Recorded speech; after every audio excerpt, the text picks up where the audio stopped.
Bullet bullet bullet bullet পরিসংখ্যানের bullet পরিসংখ্যানের এই শীটটা একটু তোমরা ভালোভাবে দেখো এবং মুখস্থ করো 100%। এন থেকে তোমাদের 20টা নাম্বার কমন পড়বে এবং এই শীটের বাহির থেকে আসার কথা না, যদিও আসে তো দু একটা টপিক হয়তো বা বাদ পড়ছে। ওই টপিকসগুলো আমি ভিডিওর শেষে বলে দিব। তোমরা যেগুলো আছে ওগুলো দেখো এবং এন থেকে 100% কমন পড়বে ইনশাআল্লাহ। যেমন প্রথমে দিয়ে দিছি কি পরিসর। পরিসরের সূত্রটা তো আমরা সবাই জানি যে সর্বোচ্চ সংখ্যা বিয়োগ সর্বনিম্ন সংখ্যা যোগ 1। এরপরে দেওয়া আছে কি শ্রেণী সংখ্যা। শ্রেণী সংখ্যা সূত্র আমরা জানি পরিসর ভাগ শ্রেণীর ব্যবধান। কিন্তু তোমরা বুঝতে হবে এটি কখন কাজে লাগবে, যখন তোমাকে উপাত্ত হতে বলবো সারণী নির্ণয় করার জন্য। সারণী নির্ণয় করতে হলে সর্বপ্রথম আমার পরিসরের সূত্র লাগবে, তারপরে শ্রেণী সংখ্যার সূত্র লাগবে। শ্রেণী সংখ্যার যে সময় কাজটা করবা ওই সময় তো পরিসর তুমি উপর থেকে বাহির করে আনলা, কিন্তু শ্রেণীর ব্যবধান কই থেকে আনবা? অনেক সময় অঙ্কের মধ্যে শ্রেণীর ব্যবধান 5 অথবা 10 দেওয়া থাকে। যদি দেওয়া না থাকে তাহলে আমাদের ওই ব্যবধানটা ধরে নিতে হবে, 5 ধরি বা 10 ধরি বা একটা মান ধরে নিতে হবে। ধরার পরে তুমি ব্যবধান দিয়ে পরিসরকে ভাগ করলে তোমার শ্রেণী সংখ্যা নির্ণয় হবে। যদি শ্রেণী সংখ্যা নির্ণয়ের মধ্যে দশমিক থাকে, যেমন 7.5, 10.5, 9.5, দশমিকের পরে যে সংখ্যাটা হবে তুমি পূর্ণ সংখ্যা লিখবা। 7.5 হইলে 8 লিখবা, 9.5 হইলে তুমি 10 লিখবা। এরকম যে সংখ্যাটা বাইরে হবে তার পরবর্তীতে আরো 2টি সংখ্যা বাড়ায় লিখতে হবে।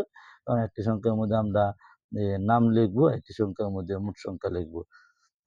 পরে যদি সারণীর ঘর হয় 3টা, একটা হচ্ছে শ্রেণী ব্যাপ্তি, একটা টালি চিহ্ন, আর একটা ঘর হইব গণসংখ্যা সারণী।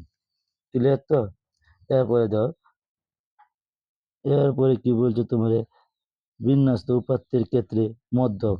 যদি তুমি দেখো মধ্যকের মানটা ক্রমভাবে দেওয়া আছে, যেমন তোমার এভাবে দেওয়া উল্লেখ করে থাকিবি যে 20 জন ছাত্রের গণিতের প্রাপ্ত নম্বর, মধ্যক নির্ণয় করো। 20 জন ছাত্র মানে যে কি 20 কি সংখ্যা? জোড় সংখ্যা। সংখ্যা বোঝাইছে জোড়, তাহলে জোড়ের সূত্র লিখবা। জোড়ের সূত্র লিখবা। আর যদি মনে করো 21 জন ছাত্র ক বা 9 জন ছাত্র ক, তখন বুঝবো তোমরা বেজোড়। মানে যদি বেজোড় সংখ্যা হয় তাহলে মধ্যকের সূত্র হচ্ছে n+1/2। আর যদি মানে জোড় বুঝা 10 জন 20 জন এরকম বুঝাইলে তোমার মধ্যকের মানটা হবে n/2 তম পদ প্লাস n/2 প্লাস 1 তম পদ বাই 2। ওকে সুন্দরভাবে উল্লেখ করে দিছি n এর মান জোড় হলে, n এর মান বেজোড় হলে। এরপরে তোমার আছে প্রচুরক। প্রচুরকের সূত্র। প্রচুরক তো আমরা সবাই জানি, উপাত্তের মধ্যে যে সংখ্যাটা সর্বাধিক বার থাকবে তাকে কি বলা হয়? প্রচুরক। আচ্ছা, এরপরে আছে শ্রেণী বিন্যস্ত উপাত্তের ক্ষেত্রে, যেমন সারণীর থেকে যদি বলে মধ্যক নির্ণয় করতে, তাহলে L plus n/2 minus F C পূরণ এইচ বাই এফ এম। যদি বলে সারণী থেকে প্রচুরক করতে, তাহলে আমরা কি লিখবো? এল প্লাস এফ1 বাই প্লাস এফ2 পূরণ এইচ। এগুলার এদিক দিয়ে মান দিয়ে আমি সুন্দর করে তোমাদেরকে দিয়ে দিছি। তোমরা যদি ভালো মনোযোগ সহকারে একটু পড়তে পারো 100% থেকে কমন পড়বে, 100% কমন পড়বে ইনশাল্লাহ। তোমরা এই শীটটা একটু গুরুত্ব সহকারে লিখো। এখানে দেওয়া আছে সামিশন। অনেক সময় সামিশন উচ্চারণ করতে পারো না, তার জন্য দিয়ে দিছি সামিশন অর্থ যোগফল।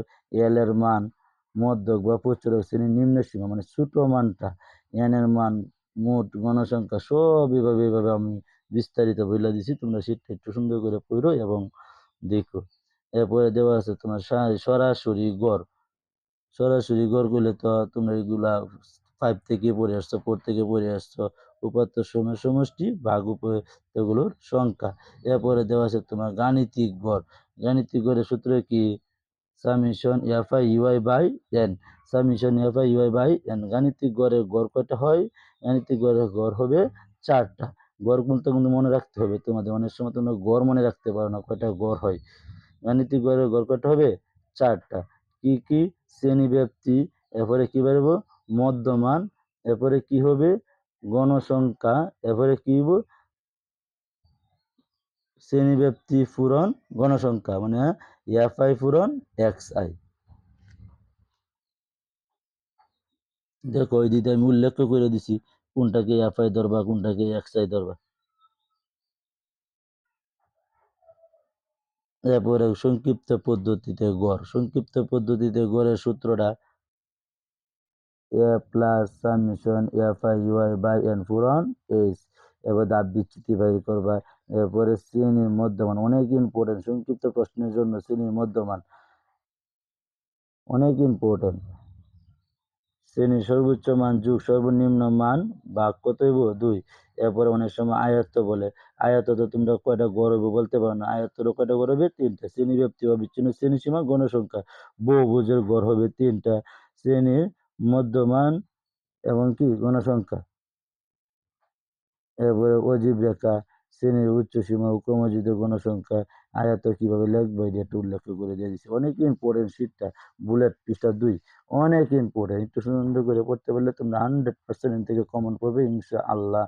এই যে সংক্ষিপ্ত প্রশ্ন দেওয়া আছে, উপাত্ত কি, চলক কি, চলক কত প্রকার, উত্তর সহকারে দেওয়া আছে।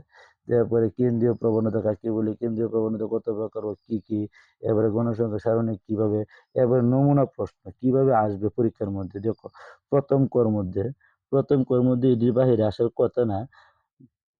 চলকের পরিচয় সংক্ষিপ্ত পদ্ধতি পরিচয় বলতে কি বুঝবা তোমরা, এন এন দিয়ে কি বোঝায়, আবার এল দিয়ে কি বোঝা, এগুলো তো আমি আগে বুলেট এক শিটের মধ্যে দিয়ে দিছি। এই যে পরিচয়, এগুলোর নাম হচ্ছে পরিচয়। এই পরিচয় খালি লিখবো সূত্র লিখে। এরপরে দেখো কেন্দ্রীয় প্রবণতা কত প্রকার ও কি কি, আগে বলে দিছি কেন্দ্রীয় প্রবণতা কত প্রকার ও কি কি, 3 প্রকার। এরপরে চলক কাকে বলে, চলক কত প্রকার ও কি কি, এরপরে মধ্যক, প্রচুরক, প্রচুরক শ্রেণী পূর্ব সীমা সব উল্লেখ করে দেওয়া আছে। এরপরে দ্বিতীয় কর্ম মধ্যে আসতে পারে সারণী হতে গাণিতিক গড়, এবার সারণী হতে মধ্যক নির্ণয়, সারণী হতে প্রচুরক নির্ণয়। এরপরে গড় মধ্যে 3টা থেকে একটা আসবো। 100% কমন পড়বে তোমরা যদি মনোযোগ সহকারে পড়তে পারো। সারণী থেকে আয়ত, সারণী থেকে অজীব রেখা, সারণী থেকে বহুভুজ। এবং বুলেট শীটটাও অনেক ইম্পর্টেন্ট, 2 নম্বর শীটটা আরো ইম্পর্টেন্ট। তোমরা একটু গতি করে দেখে যাইও, ইনশাল্লাহ কমন পড়বে। আমার ভিডিওটা দেখার পরে তোমরা লাইক, কমেন্ট এবং সাবস্ক্রাইব করে দিও এবং পাশে থাকার জন্য অসংখ্য ধন্যবাদ।